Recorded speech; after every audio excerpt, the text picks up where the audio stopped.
acclamer le Seigneur, pour lui exprimer ta reconnaissance?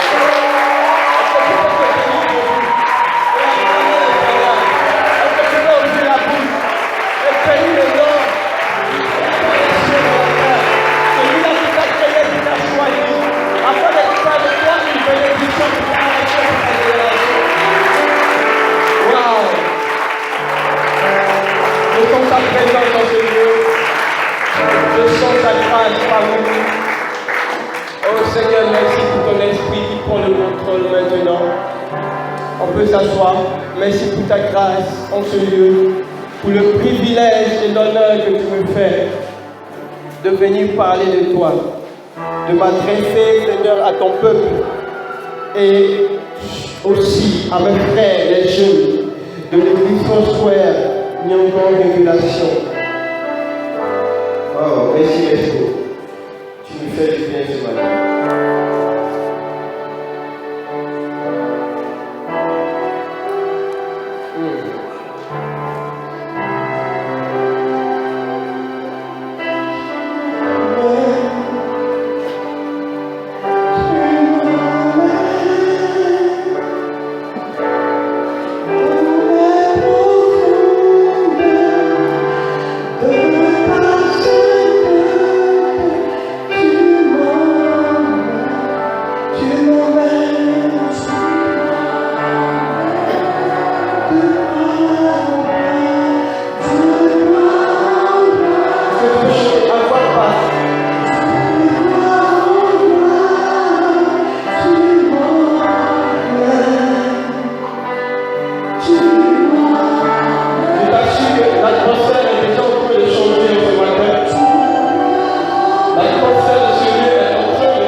Le thème c'était la maturité. Amen.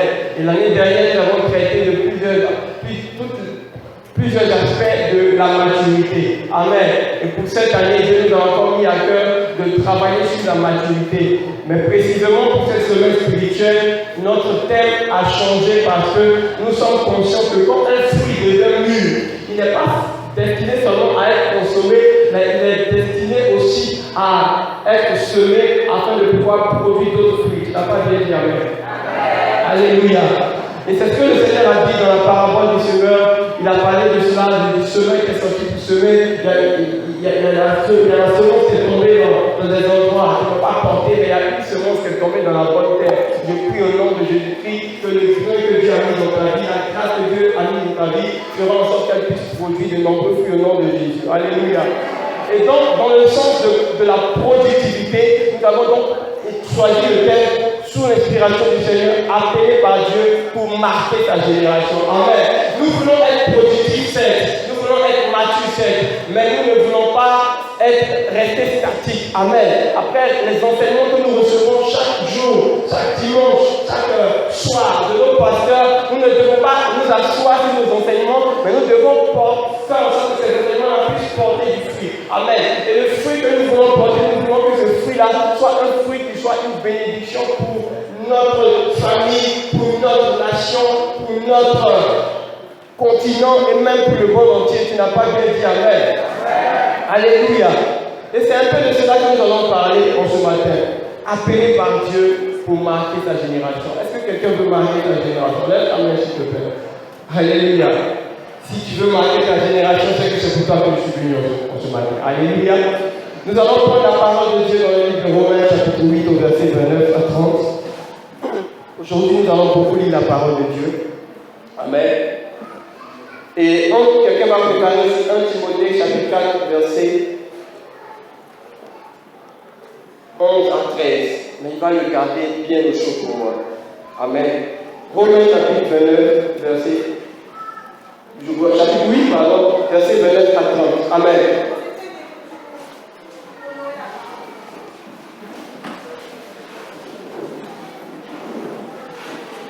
Je voudrais que quelqu'un dans l'assistance puisse lire.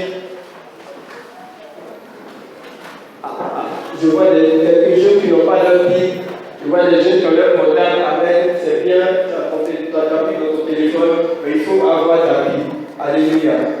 Amen. Il faut avoir ta Bible. Moi, j'ai au moins 3 Bibles comme ça, sans compter qu'il y a la Bible sur ma tablette et sur mon téléphone. Amen. Amen.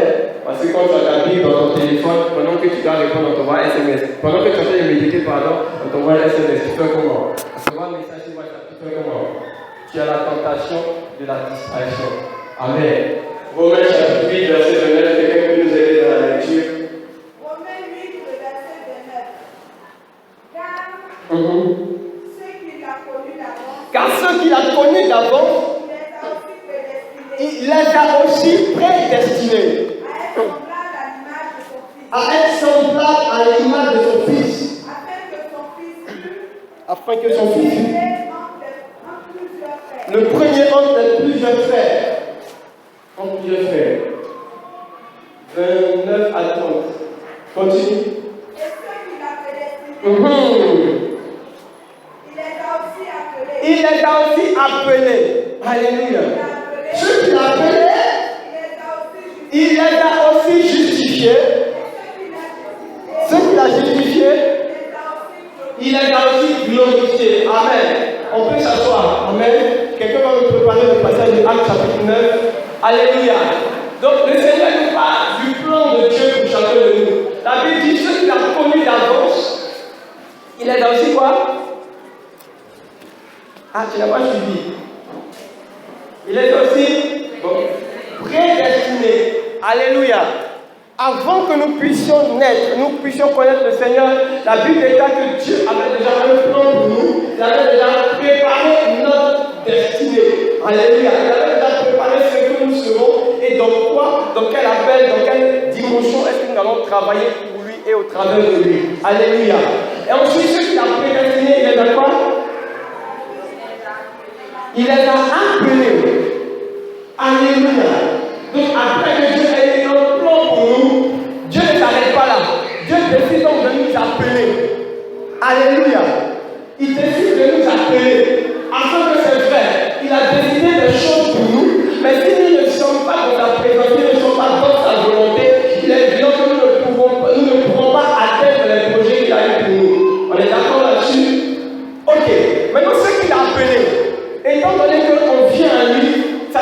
suffit pas. Quand il finit de nous appeler, il fait quoi encore? Il nous justifie. Parce que sans être justifié, qui parle de justification, ça parle de pardon de péché. Ça parle de ce que nos péchés sont effacés. Ça parle de ce que nous avons une nouvelle identité en Christ. Alléluia. Donc je veux dire à quelqu'un ce matin que tu vas être dans l'un de ces cas. Alléluia. Le premier cas, Dieu te connaît d'avance. Bon, ça, tout le monde est dedans. Le deuxième cas, Dieu te prédestine. Tout le monde est dedans. Mais dans le troisième cas, Dieu t'appelle. Amen. Et quand il t'appelle, je disais hier quand je donnais un cas à la plage, quand on appelle quelqu'un, il y a plusieurs cas. C'est pas vrai. Soit tu décroches l'appel, c'est ça, donc tu prends ton téléphone, tu as besoin de quelque chose. Et tu appelles quelqu'un qui a la chose dont tu as besoin. Et quand tu l'appelles, la personne peut décrocher, pas ne pas décrocher. Alléluia. Mais tout ce qui va se produire à la suite de ton appel va dépendre de la manière dont la personne aura décroché cet appel. Je n'attends que tu n'es pas d'accord. Donc c'est comme ça que souvent quand on est dans le véhicule, il y a d'autres qui appellent et qui disent non. On t'attend, tu pourrais dire non, je suis déjà à Oasis. Alors que tu vas marcher par ailleurs. Amen. Donc il y a des choses comme ça. Quand tu les appelles, ils ne disent pas la vérité à Dieu. Vous ne me comprenez pas? Tu viens à l'église et tu fais comme si tu es converti. Alors que tu n'es pas converti. Mais si tu n'es pas converti et que tu veux te convertir et que tu fais des efforts pour atteindre cet objectif-là, on peut comprendre. Mais tu ne fais aucun effort et tu n'as même pas l'intention d'abandonner le péché. À ce moment-là, c'est comme si tu penses que tu essaies de mentir à Dieu. Parce que Dieu réellement il connaît ton cœur, tu ne peux pas lui cacher quelque chose. Alléluia. Donc il y a cela. Il y a d'autres aussi, ça fait qu'ils ont décroché, qu'ils ont raconté autre chose. Il y a d'autres aussi qui ne décrochent pas l'appel de Dieu. Dieu les appelle, Dieu envoie des signes, Dieu guérit les personnes qui sont malades dans ta famille. Tu as des problèmes financiers et tu es au bord du gouffre et tu demandes Seigneur, pardon, fais ça pour moi. Et Dieu fait. Quand Dieu fait, tu oublies Dieu, tu prends ton argent, tu vas dépenser dans d'autres choses. En ce moment-là, tu n'as pas encore décroché l'appel de Dieu. Alléluia. Amen, amen. Maintenant, il y a ceux, ils décrochent l'appel de Dieu. Et quand ils décrochent l'appel de Dieu, ils disent, d'accord, on dit Seigneur, je vais parler à nous. Ok, Seigneur, merci. Le Seigneur, d'accord, il a compris. Le Seigneur te dit, va évangéliser. D'accord, Seigneur, j'ai compris, je vais faire. Faut entrer dans une communauté. J'ai compris, je vais faire. C'est pas là qu'on va parler. Faut venir au fil du soir. J'ai compris, je vais faire. Et puis tu ne fais pas, médite la parole de Dieu. J'ai compris, je vais faire. Jeûne, j'ai compris, je vais faire. Seigneur, toi me dis que non, c'est pas facile. Seigneur, toi me dis qu'il y a trop de choses. Mes amis là, ils sont trop en train de m'influencer. Et hier, comme ça, on a donné un débat quand on était à la plage, on a demandé qu'est-ce qui empêchait le jeu de pouvoir s'engager véritablement dans l'œuvre de Dieu. Et chacun a donné ses raisons. Alléluia. Et j'aime bien la phrase que papa dit, il dit dans toutes ses raisons, là, c'est vrai. Dans ta raison, tu as raison. Mais devant Dieu, tu n'as pas raison. Alléluia. Et on a tous ce genre de prétexte-là. C'est-à-dire que non, on ne rend pas visite, donc on ne m'aime pas, donc je ne peux pas, comment dirais-je, me disposer à faire quelque chose pour Dieu à l'église, parce qu'on ne me connaît pas. Amen. Ou bien, j'ai des soucis à la maison et on ne regarde même pas ces soucis-là, et chaque fois c'est nous, on nous demande peut-être de cotiser. Chaque fois c'est nous, on appelle, on va quelque chose forcément. Amen. Et sans le savoir, tu murmures. Dieu t'appelle et puis tu murmures. Parce que tu vois un homme qui t'appelle, parce que tu vois ton pasteur qui t'appelle, parce que tu vois ton responsable qui t'appelle. Tu ne vois pas Dieu qui t'appelle. Et même le responsable peut commettre des erreurs, peut mal se comporter avec toi. Alléluia. Mais ce n'est pas lui qui a donné sa vie à la croix pour toi. Je suis désolé. Parce que si tu regardes à l'erreur de ton pasteur ou de ton responsable devant Dieu pour pécher, tu iras à l'enfer. Parce que le Seigneur va te dire, est-ce que c'est lui? Quand je t'appelais, est-ce que lui était là? Amen. En tout cas, tu vas répondre à Dieu. Avec nous, tu peux trouver des arguments, il n'y a pas de souci. Mais devant Dieu, là, vraiment, il faut t'apprêter. Amen. Quand je te donnais le souffle de vie, qu'est-ce que tu as fait pour moi aujourd'hui? Alléluia. Je veux qu'on comprenne ce matin que Dieu nous appelle tous. Alléluia. Mais à quoi est-ce que Dieu nous appelle? Nous allons le savoir tout à l'heure. Je veux parler un peu de ce que c'est que l'appel. La Bible dit, je termine d'abord le verset, ceux qu'il a appelés, il les a justifiés. C'est-à-dire que malgré les défauts que nous avions, Dieu était prêt à nous pardonner ces défauts-là, à effacer nos péchés, à nous donner de récupérer en nouveauté de vie. Amen. De marcher en nouveauté de vie avec lui. Et après cela, ce qui me plaît encore, c'est que Dieu ne s'arrête pas là. Après, il dit, la parole de Dieu dit que ceux qu'il a justifiés, il les a aussi glorifiés. C'est-à-dire qu'il y a un moment où tu es dans le secret, tu es dans le jeûne, tu es dans la prière, tu fais des efforts pour rester intègre et droit devant Dieu, mais il y a toujours un moment où Dieu finit par te glorifier. Alléluia. Il y a toujours un moment. Le Seigneur a dit, on n'allume pas une lampe pour la mettre sous le boisseau. La lampe que tu es, la lumière que tu es, Matthieu chapitre 13, est destinée à éclairer le monde. Est-ce que quelqu'un croit qu'il va éclairer le monde? Est-ce que quelqu'un croit qu'il va marquer ta génération? Non, je ne suis pas venu pour tout le monde, je suis venu pour ceux qui croient qu'ils vont marquer leur génération. Pas par tes forces, pas par ta sagesse, pas par tes diplômes, pas par ton intelligence, pas par ta beauté, mais par la volonté de Dieu, même par la grâce de Dieu, même par l'esprit de Dieu, même par l'amour que Dieu a pour toi. La Bible qui nous a aimés, quand nous étions pécheurs, il nous a aimés. Souvent je pense et puis je dis, Seigneur, pourquoi tu ne nous dis pas même souvent? Non, parce que souvent on fait des bêtises, tellement de bêtises, qu'on mérite d'être sifflé, concordalisé, têté, chuté. Vous savez, je disais à une sœur, parce qu'elle, chaque fois, c'est le genre des chrétiens, je pêche aujourd'hui, demain je me réponds, demain je me pêche, demain je me réponds, demain. Voilà, c'est les chrétiens qui apprennent quoi. Voilà, amen. Sans gêne, quoi. Et quand c'est comme ça, elle me disait que, oui, quand tu lui parlais, oui, Dieu m'avait dit ça, il m'a dit, ma fille, arrête de pécher. Il dit, putain, et puis, c'est comme moi, je veux commencer. Il me dit, si tu. Amen. En fait, chacun a sa manière, chacun a son intimité avec Dieu. Toi, peut-être que toi, quand tu veux commencer, il te parle, mon fils, ma fille. Mais quand c'est moi, qu'est-ce qu'il y a? Attends. Je n'ai pas dit de pécher à cette personne. Non, c'est moi qui joue. C'est pour ça que c'est pas très bon. Amen. Mais j'aime ça. Amen. Parce que quand il fait ça avec moi, je sens sa franchise, je sens son envie de briser quelque chose de mauvais à moi pour me donner de m'améliorer. Alléluia. Alléluia. Alléluia. Qu'est-ce que l'appel? Pour ceux qui ont prévu de quoi noter, l'appel selon le dictionnaire et selon le contexte dans lequel nous sommes, ça veut dire désigne. Non, l'appel, vous connaissez les dictionnaires, on dit l'appel, je suis allé voir, on dit c'est l'action d'appeler. Il dit, ok, appeler c'est quoi? On dit c'est désigner une personne pour une fonction ou une action importante. Amen. Désigner une personne pour une fonction ou une action importante. Désigner, choisir une personne pour une action, pour une fonction ou une action importante. Alléluia.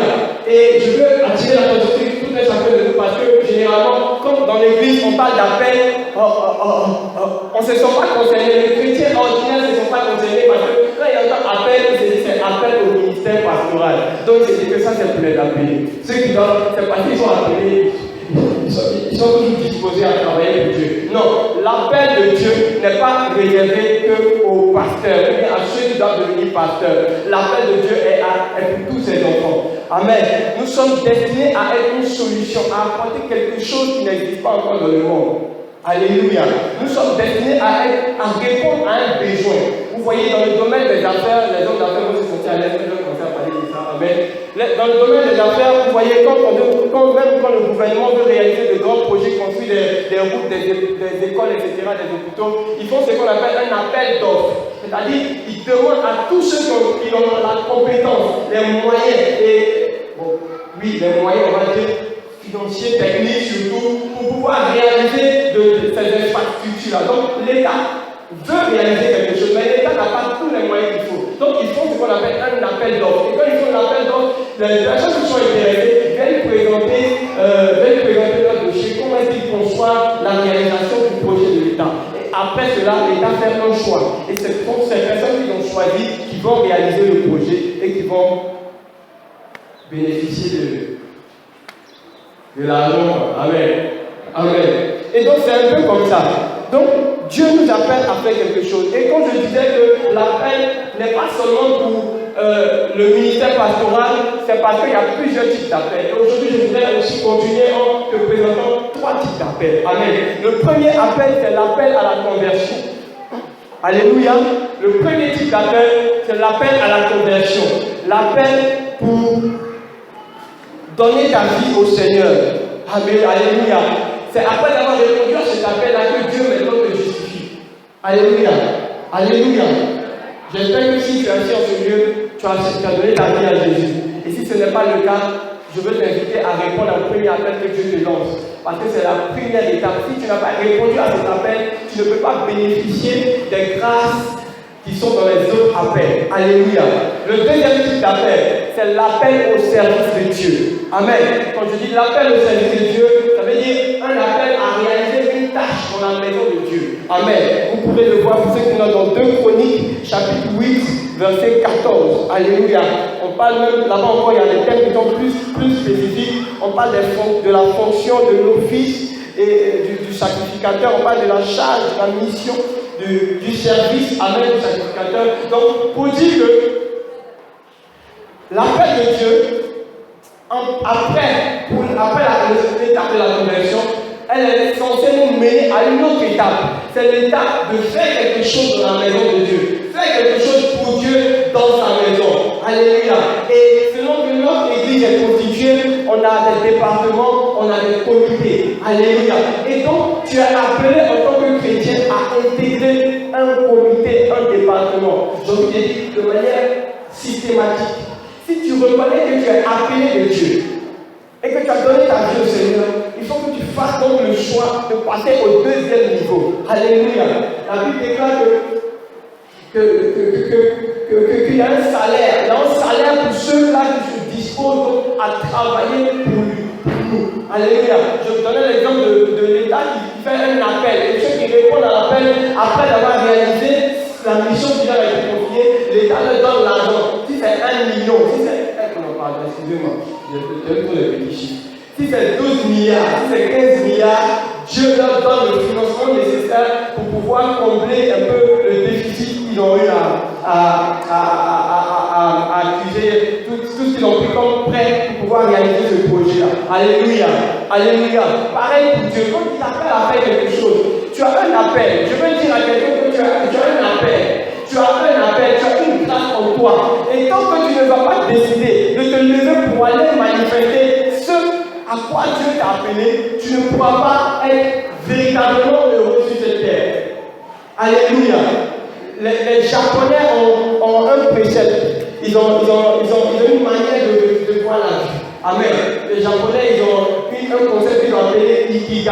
Ikigai, ils disent, c'est le secret pour être heureux sur cette terre, de manquer de rien. Et dans ce secret-là, il dit de chercher à faire ce dans quoi tu es bon, ce que tu maîtrises. Amen. Deuxième chose, vous cherchez à faire ce dont quoi on va bien te payer. Amen. Troisième chose, vous cherchez à faire ce dont le monde a besoin. Amen. Et quatrième chose, il faut chercher à faire ce que tu aimes de tout ton cœur. Alléluia. Je ne sais pas, mais je sais que quelque part, je ne sais pas à quoi tu as appelé, mais je sais que quelque part, il y a quelque chose dans la maison de Dieu que tu peux faire. Tu peux réjouir le cœur de Dieu. Je sais aussi que peut-être que ça n'existe pas encore, mais Dieu t'a déjà mis à cœur de pouvoir créer cela dans cette église. Je veux t'inviter à répondre à ce deuxième appel de Dieu. Alléluia. Et le troisième appel dont je veux parler, c'est comme une suite. Après le deuxième appel, il y a un troisième appel. Et le troisième appel, c'est l'appel, j'ai envie de dire, ce que j'appelle l'appel au ministère. Amen. Mais pas le ministère avec eux. Pas le ministère pastoral, mais le ministère avec S. Alléluia. Je veux parler de ministère parce que quand on dit ministère, on parle de service. Alléluia. Donc, généralement, puisque nous sommes dans un contexte ecclésiastique, très souvent, quand on parle de l'appel, on limite ça seulement à l'appel au ministère pastoral. Je veux dire à quelqu'un que Dieu t'a appelé. Ça peut être pour devenir un homme de Dieu, une servante de Dieu, mais ça peut être aussi pour devenir un homme d'affaires, une femme d'affaires. Non, tu ne dis pas, mais c'est pas grave. Ok.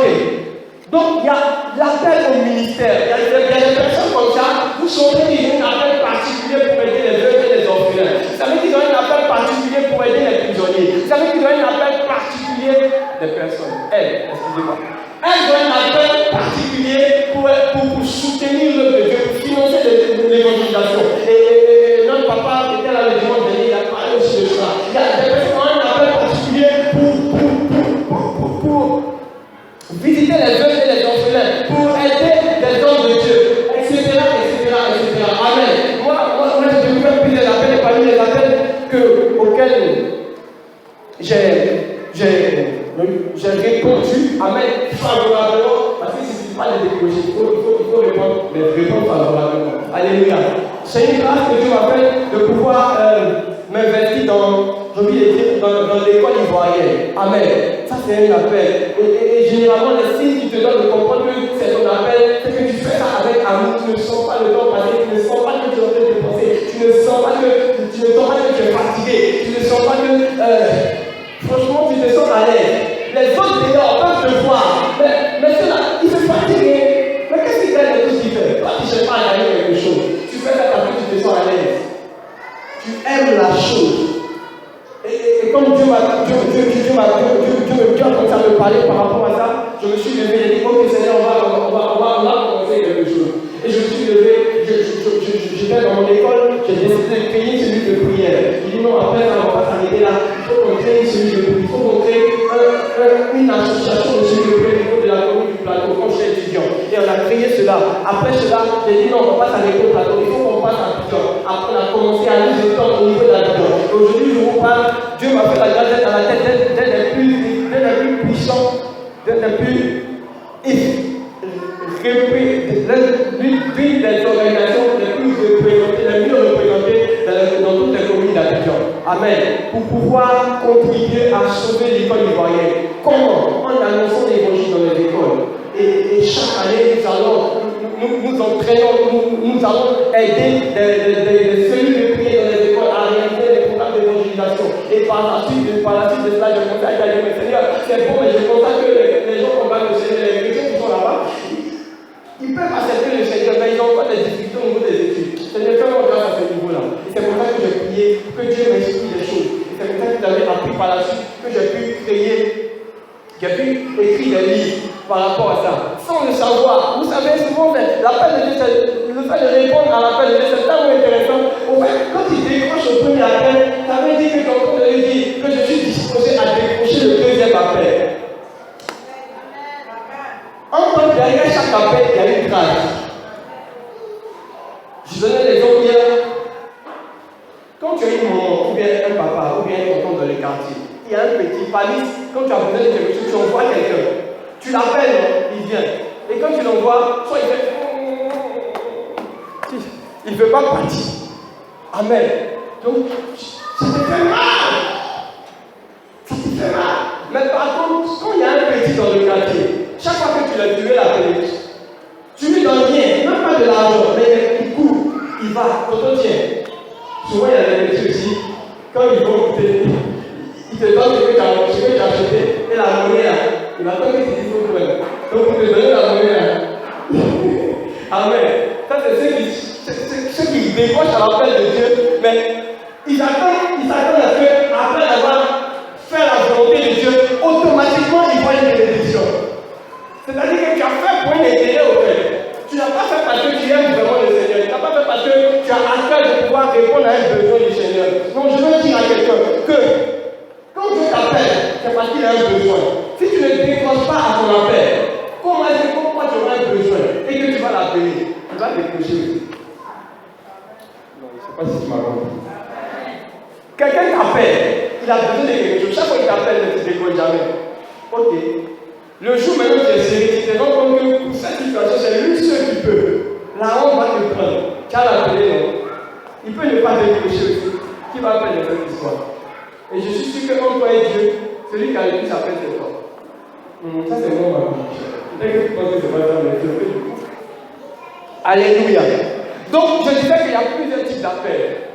L'appel à la conversion, l'appel au service de Dieu, et puis l'appel au ministère.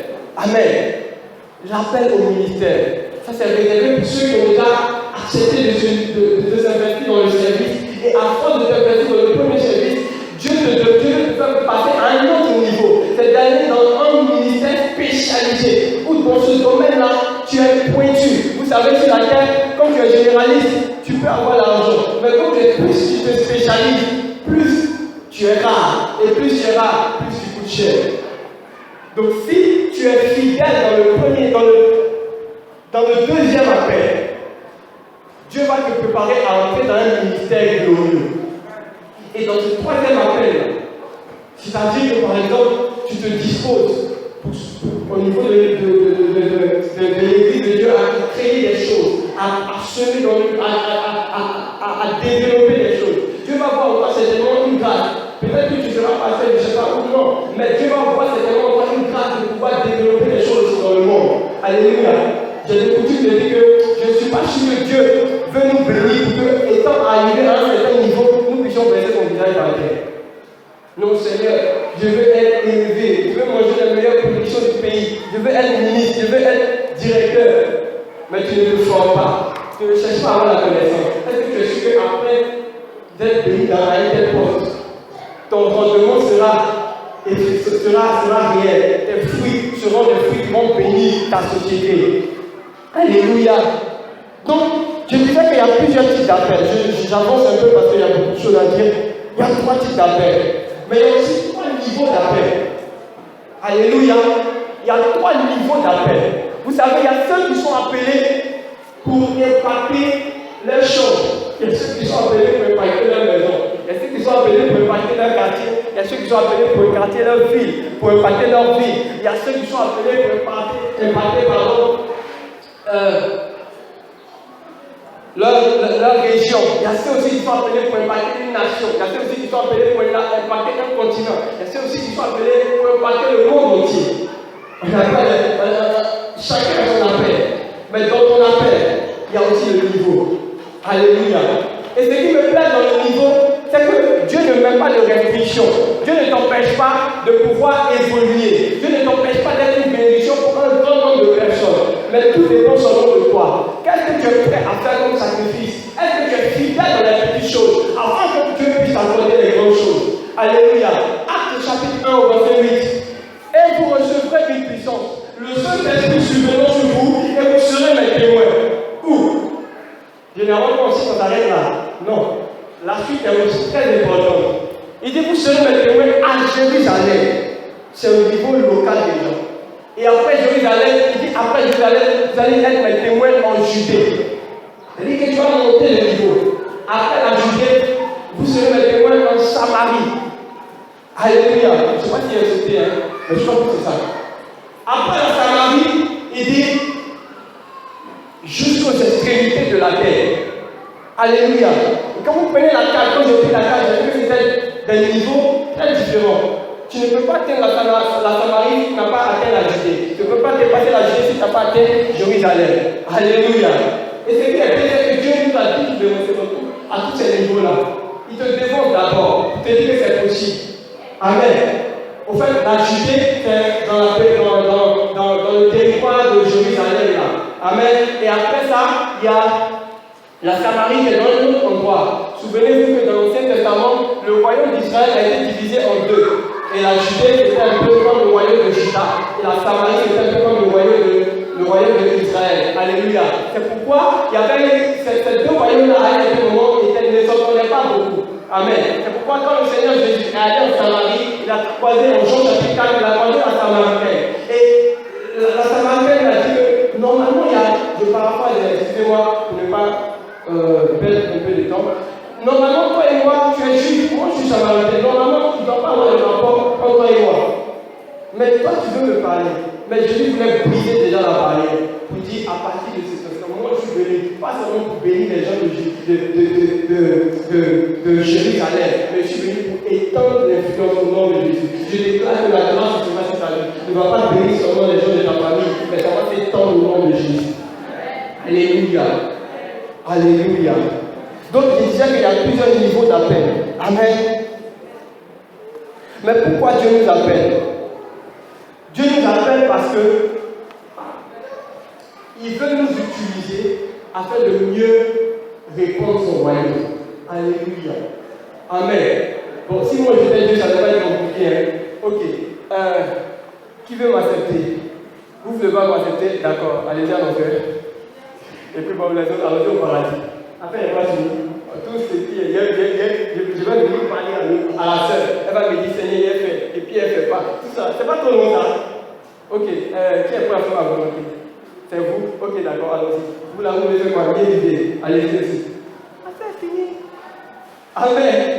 Mais Dieu veut vraiment que nous le fassions de façon volontaire, avec amour. C'est pourquoi il nous envoie des personnes pour nous parler. Il envoie des personnes pour nous accoster. Alléluia. Il envoie souvent des responsables pour nous dire viens participer à telle activité. Ce n'est pas parce que le responsable a son lit. Non, excuse-moi. Non, c'est parce que le responsable a goûté à quelque chose de tellement bon qu'il veut que toi aussi tu puisses bénéficier de ça. Alléluia. Sinon, ça apporte quoi à qui? Tu ne viens pas au réunion, tu ne viens pas au programme. En quoi ça me fait quelque chose de ma vie? Rien. Amen. Mais c'est seulement parce que nous avons bénéficié de la grâce de Dieu, de la faveur de Dieu, à cause du sacrifice que nous avons commencé de faire, parce qu'on n'a pas encore fini pour lui. Alléluia.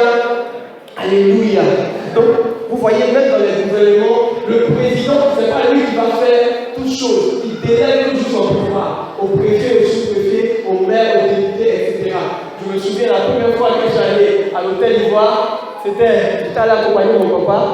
Il y avait une réunion, le gouvernement avait organisé un séminaire de formation. Et quand c'est comme ça, on les convoque à l'hôtel d'Ivoire. Donc mon papa représentait le maire de la commune parce qu'il était son premier adjoint au maire. Et donc il m'a appelé, j'étais encore au lycée classique, un peu petit là.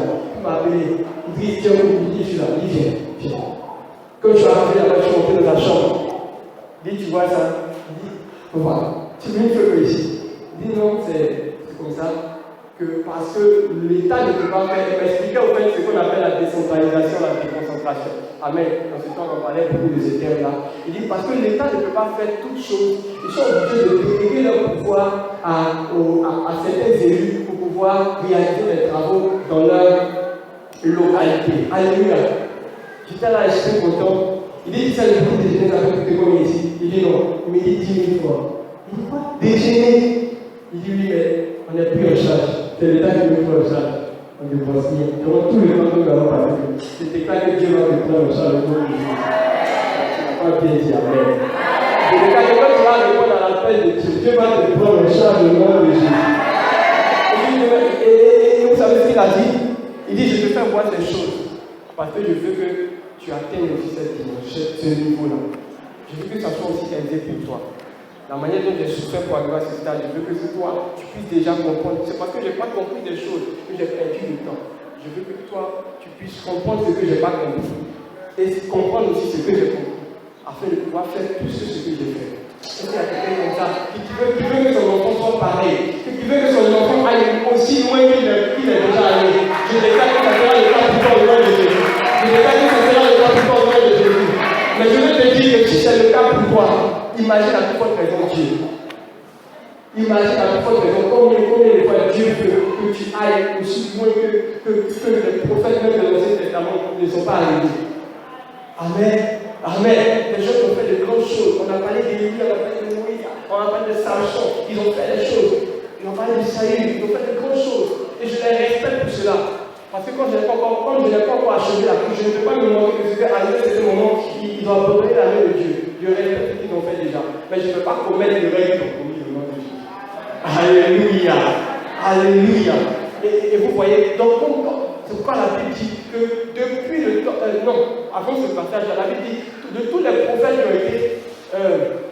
qui se sont succédés, il n'y a pas un qui est plus grand que. Dis son nom là, dis. Que Jean-Baptiste. Alléluia.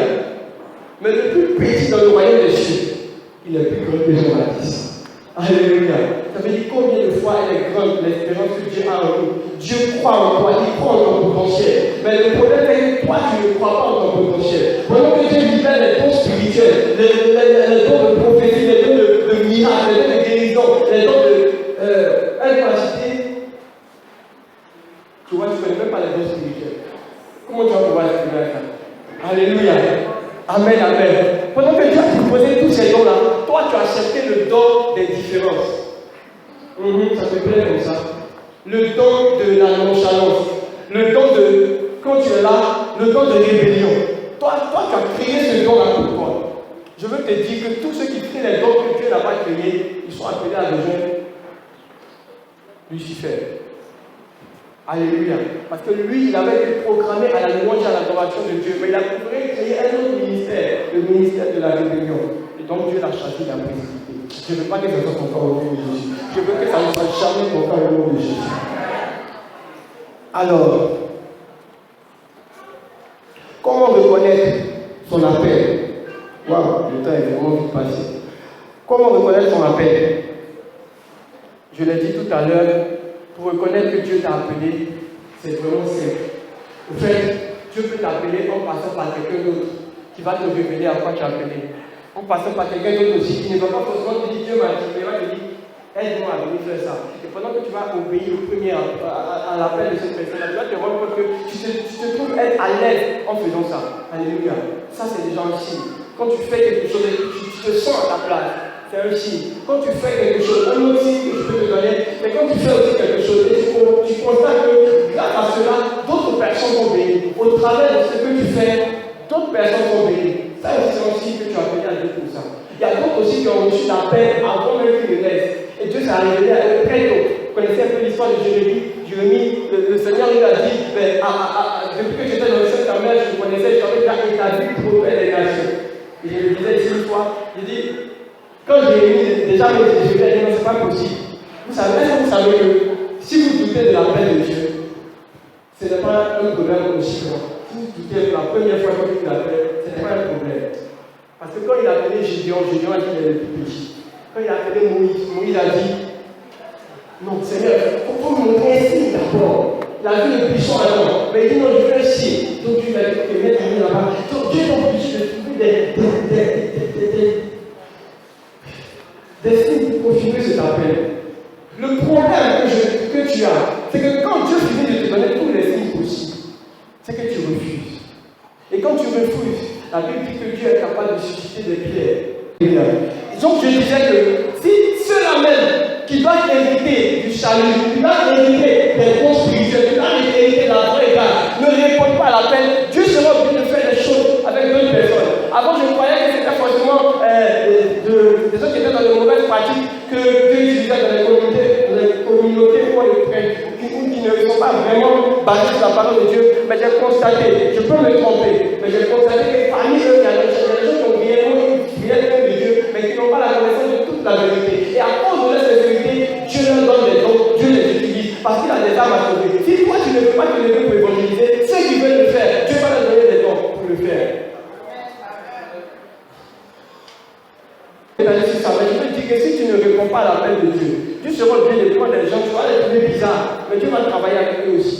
Parce qu'il y a des gens qui meurent, parce qu'il y a des malades qui meurent, chaque jour. Je crois, la semaine dernière, il y a une sœur qui s'est approchée de moi, qui était dans une secte, Maïkari. Et dans le coin où je suis, dans ce que je fais, je pense très souvent des gens qui sont dans des trucs comme ça. Ekanka, Maïkari, Rose-Croix, des trucs comme ça. Sorcellerie même aussi, qui veulent se convertir. Mais ils sont là parmi nous, bien habillés, toujours bien chic là. Vous ne pouvez pas savoir. Tant qu'ils n'ont pas vu quelqu'un qui manifeste une foi véritable, ils ne vont pas aller vers cette personne-là pour se repentir. Pour demander à cette personne-là de l'aider. Mais si toi tu ne prends pas le temps de te former, à quel moment tu seras prêt? Alléluia. Alléluia. Donc j'ai déjà dit comment reconnaître la paix. Amen. Je vais terminer en prenant le dernier passage. Acte chapitre 9. Acte chapitre 9. Acte chapitre 9. Quelqu'un a tapé Acte chapitre 9. Quelqu'un peut m'aider à lire?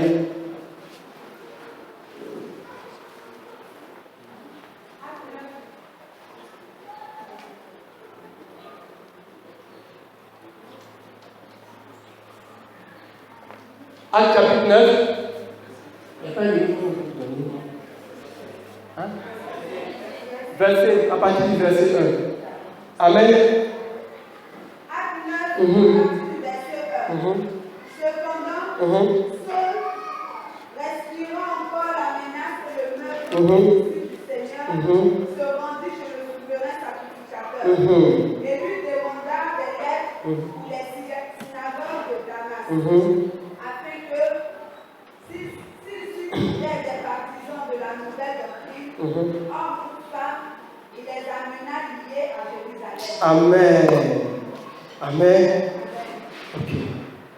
Comme il était en chemin et qu'il approchait de Damas, Oui. tout à coup, Dis tout à coup. Oui. Une lumière venant du ciel resplendit autour de lui. Il tomba par terre. Et il entendit une voix qui lui disait, Saul, Saul, pourquoi me persécutes-tu? Qui es-tu, Seigneur?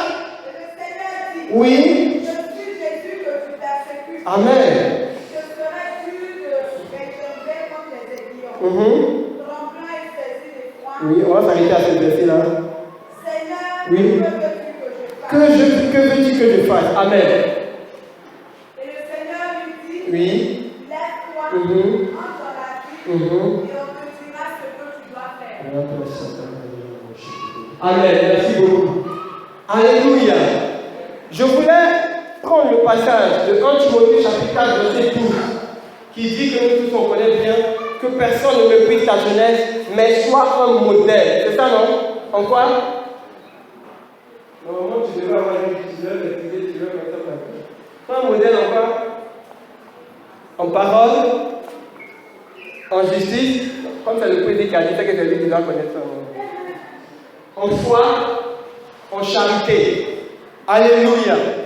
Amen, amen. Donc je voulais me limiter à Timothée. Timothée, on dit appelé par Dieu pour impacter sa génération. Donc cette lettre était adressée à Timothée pour que Timothée aille impacter sa génération. Donc je voulais étudier un peu Timothée, mais le Seigneur m'a dit non, ne l'étudie pas sur Timothée. Parce que Timothée, lui, devait commencer une œuvre. Va plutôt étudier la vie de Paul. Alléluia. On sait tout ce que Dieu avait donné instruction aux disciples. À partir de Actes au chapitre 1, à partir de Actes au chapitre 1 et jusqu'à dans la suite, Dieu a dit que vous recevrez une puissance de Saint-Esprit sur vous, selon mes témoins. On a dit tout à l'heure, à Jérusalem, amen. Et pour Jérusalem, il y avait les apôtres qui étaient là, les premiers disciples de Jésus, qui avaient commencé déjà à travailler pour le Seigneur. Et après cela, il a parlé de Judée, amen. Il a parlé de Samarie. Et après cela, donc les apôtres ont commencé à avoir un mouvement. Mais plus tard, il y a d'autres qui se sont trouvés être emprisonnés, mais Dieu a suscité chaque fois quelqu'un d'autre. Amen. Dieu chaque fois a suscité quelqu'un d'autre. Parce que c'était un appel que Dieu avait lancé. Et que ceux qui se sentaient disponibles, qui se laissaient cet appel-là, Dieu automatiquement commencé à travailler avec eux. Après les apôtres, il y a eu quelqu'un qu'on appelait Étienne. La Bible déclare qu'il n'avait pas de titre d'épiscopal, de révérendal, mais il était diacre. Il était responsable, simplement. Mais la Bible déclare que ce responsable-là, parce qu'il voulait répondre à l'appel de Dieu, il s'est levé. Il allait prêcher l'évangile. Il allait prêcher, etc. Et après cela, la Bible dit qu'on l'a arrêté. Et quand on l'a arrêté, on a décidé donc de le tuer. Et quand on l'a tué, Paul était là. Il s'appelait Saul en ce moment-là. Et la Bible déclare qu'il a prouvé le meurtre. Donc c'était un meurtrier. Parce qu'il a participé donc à un meurtre. Mais Dieu ne va pas s'arrêter là. Dieu va susciter un autre. Il s'appelait Philippe. Et ce Philippe-là, la Bible déclare qu'il a continué de prêcher l'évangile. Il a atteint ce niveau qu'est la Samarie. Mais il restait quelqu'un. Dis à ton voisin, il reste quelqu'un. Il restait quelqu'un pour atteindre le niveau des extrémités de la terre. Ce Philippe-là, arrivé à ce moment, il a été comme sauvé. Et à partir de Actes, au chapitre 9, Dieu décide d'appeler un autre personne. Amen. Et cette autre personne-là s'appelait Saul de Tarse. La Bible déclare que c'était un meurtrier. Il était quelqu'un qui avait des défauts. Peut-être que toi, tu n'as pas de défauts. Mais je veux te dire qu'il y a quelqu'un qui était un meurtrier. Mais malgré cela, Dieu l'a appelé et Dieu l'a utilisé pour faire la mission la plus grande. Parce que quand il a visité la Samarie de Jérusalem, ce qui est plus grand, c'est l'extrémité de la terre. Et la Bible déclare que quand Dieu s'est révélé à Paul donc a décidé de se lever. Et la Bible dit, quand Jésus s'est révélé à lui, il a posé deux questions. Il n'a pas trop raisonné. Demander si, demander confirmation, demander quoi. Il n'est pas dans ça. Il a dit, Seigneur, qui es-tu? Parce que je ne peux pas aller me lever pour parler de quelqu'un que je ne connais pas. Et quand il a demandé qui es-tu, le Seigneur a dit, je suis Jésus que tu persécutes. Quand le Seigneur a répondu ainsi, il a posé une deuxième question. Il a dit, que veux-tu que je fasse? Parce que Paul était un homme d'action. Paul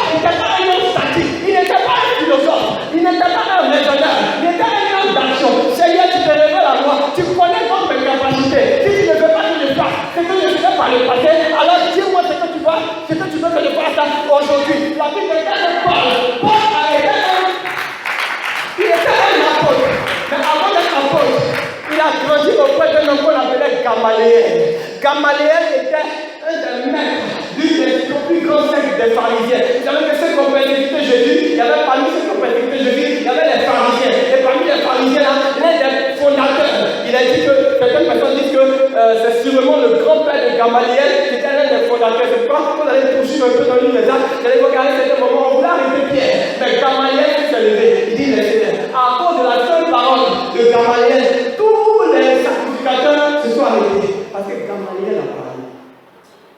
Et Paul venait il a dit que Paul a appris au pied de Gamaliel. Il s'est fait former au pied de ce maître de la loi, mais l'ancienne loi. Il y avait donc un nouveau maître qui s'est révélé à lui. Et donc il a dit, Seigneur, si tu veux que je te serve, dis-moi qu'est-ce que tu veux que je fasse. Donc quelqu'un qui veut répondre à l'appel de Dieu. Si tu penses que tu ne connais pas Dieu, cherche à le connaître. Mais moi je crois que tu le connais. Sinon tu n'as rien fait ici. Ceux qui ne le connaissent pas, ils sont déjà en train de faire autre chose. Alléluia. Mais la deuxième chose, c'est de chercher à savoir ce que Dieu veut que tu fasses.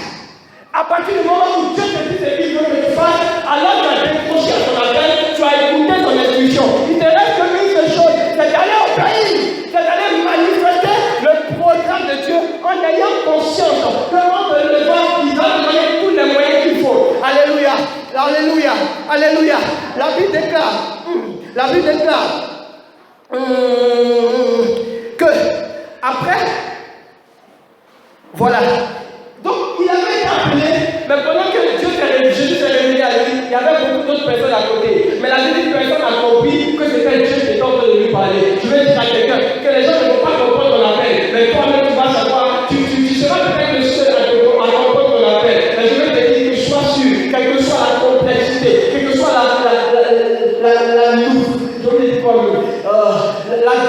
différence de ton appel ne sera pas forcément un appel pareil à celui des autres, mais je veux te dire que pendant que ton appel sera différent, Dieu va t'utiliser aussi de manière différente pour produire des résultats différents au nom de Jésus. Donc, c'est révélé à Paul. Paul donc a décidé de marcher, malgré que ceux qui étaient à côté de lui ne comprenaient pas ce qui était arrivé à Paul. La Bible dit que Dieu l'a aveuglé. Il a aveuglé et il est rentré dans une ville qu'on appelle Damas. Arrivé à Damas, Dieu a dit à Paul que va lever un homme qui s'appelle Ananias. Et Ananias va prier pour toi afin que tu retrouves la vue. Mais pendant que Dieu s'est révélé à Paul pour qu'il aille rencontrer Ananias pour avoir retrouvé la vue, la Bible déclare que Paul était en train de prier. Donc Dieu s'est révélé en même temps à Ananias. Aujourd'hui, je vais te dire à quelqu'un, peut-être que tu sens ce que tu veux faire, mais tu ne sais pas comment tu vas arriver. Je veux te faire comprendre qu'il y a quelqu'un à qui Dieu va te révéler, qui est aussi personnellement en train de te chercher, mais il ne te voit pas. Quand tu vas te lever et prier, Dieu va faire en sorte que tu puisses me rencontrer. Alors quand tu as permis que Ananias puisse rencontrer Paul, la Bible déclare que Ananias a prié pour Paul, parce que Ananias devait faire la délivrance de Paul. Ananias devait déverrouiller ton corps, la grâce devait verrouiller en lui. Je déclare au nom de Jésus-Christ que à cause de ce que tu as connecté à l'onction du révérend Ayoko, à cause de ce que tu as connecté à l'onction du prophète Lucas, quelque chose sera déverrouillé dans ta vie au nom de Jésus. Alléluia. Mais il ne va pas s'arrêter là. Il ne faut pas s'arrêter là. Il ne faut pas s'arrêter là. Ça va encore continuer. Donc la Bible déclare, pour comprendre bien l'histoire de Paul, vous allez lire Actes chapitre 9, mais aussi vous allez prendre le passage de Galates au chapitre 1. Arrivé à ce niveau-là, Paul aussi explique un peu comment est-ce que Dieu a travaillé. La Bible déclare que Paul ne s'est pas automatiquement levé pour aller servir Dieu. Non. Il a d'abord appris auprès d'un premier maître qui s'appelait Ananias. Et après, il a appris auprès d'un autre. Il fallait qu'il soit, conduit auprès des maîtres. Ce qu'on appelait les pères de l'église à Jérusalem. Donc Dieu a permis qu'il puisse aller à Jérusalem. Alléluia. Mais il ne connaissait personne là-bas. Mais il avait besoin d'avoir leur bénédiction. Parce que dans tout ce que tu veux commencer à faire, je veux te donner le comprendre qu'il y a des gens qui vont commencer avec toi. Quelle que soit la grâce que tu manifestes, il y a des gens qui vont commencer avec toi. Il faut que tu te connaisses à eux afin de pouvoir comprendre mieux ton appel. Alléluia. Alléluia. Donc Paul avait besoin de faire à Jérusalem pour rencontrer les autres, les pères, les gens, les chefs, etc. Mais il avait besoin de quelqu'un. Parce que le moment que Dieu a envoyé une autre connexion, il s'appelait Barnabas. Barnabas s'appelait le fils de la prophétie, ou bien le fils de la révélation. Alors que Barnabas a rencontré Paul, Barnabas lui expliquait des choses qu'il ne comprenait pas encore. Et quand ils sont allés rencontrer les doyens, les apôtres, les apôtres ont écouté déjà le témoignage qu'il avait à rendre. 1, 2, ils ont écouté l'appel que Dieu leur a donné. Ils n'ont pas compris. Mais pour cela, pour que Dieu leur donne de comprendre l'appel de Paul, Dieu a commencé, avant qu'il rencontre Paul, a commencé à parler à Pierre. Dieu a demandé à Pierre, Pierre, je veux venir quelqu'un. Mais cet homme-là, il n'est pas juif. Il s'appelle Corneille. Donc, on fait comment? Paul est en train de raisonner. Au fait, Dieu s'est révélé à lui, bien sûr. Je essaie de gagner du temps par une vision. Amen. Et Paul disait que ce n'est pas possible de manger des animaux impurs. Parce que c'était la tradition. Alors que Dieu est en train de passer dans un autre mouvement, dans un autre mode opératoire. Et donc, Dieu est en train de faire comprendre à Pierre que je peux utiliser quelqu'un. Je peux gagner les prêtres. Ceux qui ne sont pas d'Israël, j'ai besoin aussi d'eux. Alléluia. Parce que mon programme ne doit pas s'arrêter en savoir une au Judée, mais jusqu'aux extrémités de la terre. Et après avoir appris cette leçon, à comprendre et connaître, donc Pierre est devenu à Jérusalem. Dans ce moment-là, il y a Paul qui devait aller le retrouver à Jérusalem. Donc Paul a retrouvé à Jérusalem, ils ont écouté son témoignage. Et c'est comme ça qu'ils ont été favorables à la nouvelle mission de Paul, c'est d'aller annoncer l'évangile dans les contrées de la nation païenne. C'est pourquoi il a dit que pendant que les autres sont apôtres des juifs, moi je suis apôtre des païens. Et Paul est allé dans les villes, de ville en ville, jusqu'à rencontrer des difficultés. Mais aussi dans tout cela, la Bible déclare qu'il a opéré des miracles, il a ouvert des églises. Comme vous tenez de la Bible, il n'y a pas de plusieurs églises. Alléluia. Mais il s'est trouvé un moment, je vais conclure là, il s'est trouvé un moment que Paul fut emprisonné. Les gens l'ont attrapé. Et ce qui me plaît de l'histoire, c'est qu'il était conscient qu'on allait l'arrêter. On l'a pris, on l'a mis une première fois en prison à Rome. Après, il est sorti une deuxième fois encore. Alléluia. Mais pendant qu'il était en prison, il a écrit des lettres. Et c'est des lettres avec Paul, je dis, tu dis, écoute, tu es content. C'est des lettres avec Paul, je dis, tu es édifié. Quand on parle de l'épître aux Romains, ce sont des lettres que l'apôtre Paul écrivait à ses disciples qu'il a gagnés dans la ville de Rome. Quand on parle de l'épître aux Galates, c'était, quand on dit Galates, ce sont au fait le nombre des habitants de certaines villes. Galates, Éphésiens, Thessaloniciens, et quoi encore, Corinthiens. C'était des villes.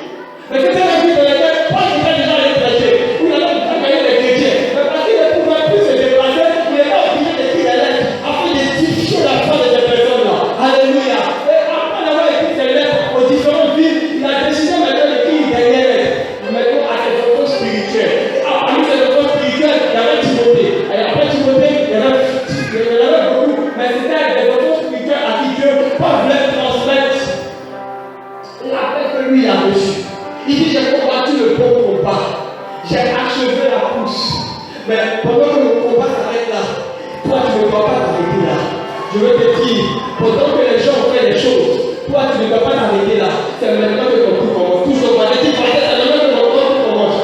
C'est maintenant que ton tour commence. Alléluia.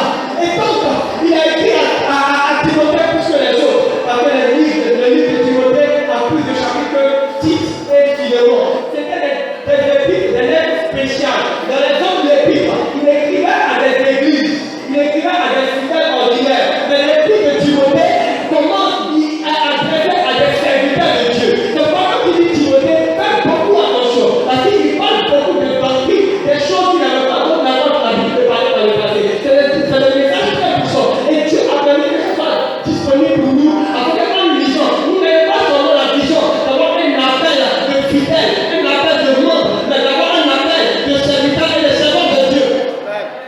Parce que là où tu es dans ta famille, là où tu es dans ton travail, tu es appelé à être le pasteur de ton travail au nom de Jésus, le pasteur de ta famille au nom de Jésus. Même dans ton quartier, on va reconnaître que si quelqu'un est de retour, c'est même toi qu'on va partir. Parce que tu lui annonces la vérité. Alléluia! Alléluia! Et donc, Paul parle à Timothée dans la prison et il écrit au verset 11, 1 Timothée chapitre 4, verset 11, il déclare des choses et enseigne-les. Donc ce ne sont pas les enfants qui enseignent les autres enfants, mais ce sont les martyrs, ce sont les martyrs qui enseignent les choses. À partir du moment où tu réalises que tu as la capacité, le pouvoir d'enseigner d'autres personnes, à ce moment tu es mature. Alors pourquoi est-ce que tu veux lever les bébés? Tu es bien bébé. Alléluia. Dieu t'appelle à comprendre que tu es mature. Tu n'as plus besoin d'être suivi. Sois un modèle. Que personne ne méprise ta jeunesse, mais sois un modèle. Sois un modèle en parole. Quand il s'agit de la parole de Dieu, c'est la base de tout chose. C'est pourquoi il a commencé par la parole. Et après la parole, il dit quoi? en foi. Sois un modèle en foi. Sois un modèle en charité, en amour. Sois un modèle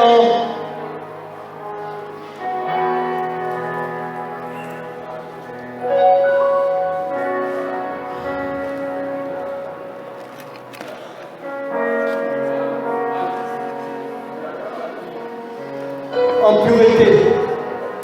Sois un modèle en conduite. Sois un modèle en sainteté. Alléluia. Alléluia. Est-ce que quelqu'un est prêt à impacter ta génération? Pour impacter ta génération, il faut reconnaître que tu es appelé de Dieu. Il faut répondre à l'appel. Et il faut commencer à manifester les grâces que Dieu a mises en toi. Si tu es d'accord pour cela, tu vas acclamer le Seigneur. Et tu vas prier. Tu vas prier. Seigneur, aide-moi à répondre à mon appel. Seigneur, j'ai trop philosophé, j'ai trop raisonné. Mais aide-moi aujourd'hui, je veux répondre à mon appel. Je veux m'inscrire dans un comité, dans un département. Je veux faire quelque chose à l'église. Et même si on dit qu'il n'y a plus de place, je veux faire quelque chose. Je veux aller évangéliser. Même si on me refuse. Même si on dit que c'est pas